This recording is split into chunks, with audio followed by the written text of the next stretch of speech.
दरवर्षीप्रमाणे यंदाही छत्रपती शिवाजी पार्कवर मनसेचा गुढीपाडवा मेळावा आयोजित करण्यात आलेला आहे।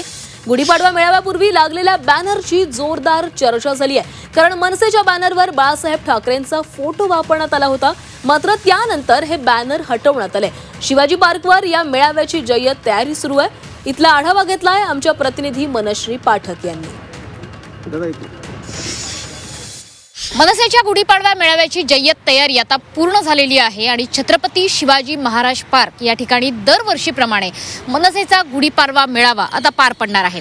खरं तर या मेळाव्यापूर्वी चर्चा रंगली ती म्हणजे या मेळाव्याच्या निमित्तानं लावण्यात आलेल्या बॅनरची, कारण या बॅनरवरती बाळासाहेब ठाकरे यांचा फोटो लावण्यात आलेला होता। मात्र यावरून बरीचशी राजकीय चर्चा रंगली, कारण खुद्द बाळासाहेब ठाकरेंनीच राज ठाकरेंना हे आवाहन केलं होतं, असं बजावलं होतं आपल्या जाहीर भाषणातून की त्यांनी बाळासाहेब ठाकरे म्हणजे माझा स्वतःचा फोटो राज ठाकरेंनी वापरू नये असं स्वतः बाळासाहेब ठाकरेंनी सांगितल्यानंतर राज ठाकरेंनी कधीही बाळासाहेबांचा फोटो हा आपल्या बॅनरवरती वापरलेला नव्हता। मात्र गुढीपाडवा मेळाव्याच्या निमित्तानं अचानकपणे काल लागलेल्या बॅनरवरती बाळासाहेबांचे फोटो दिसायला लागले।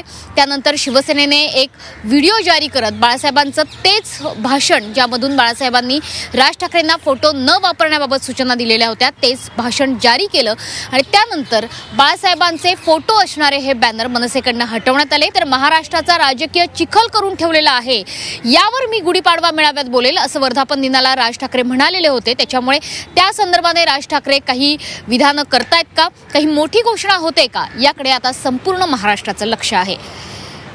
कॅमेरामन नितेश सामंत, मनश्री पाठक, झी 24 तास, मुंबई।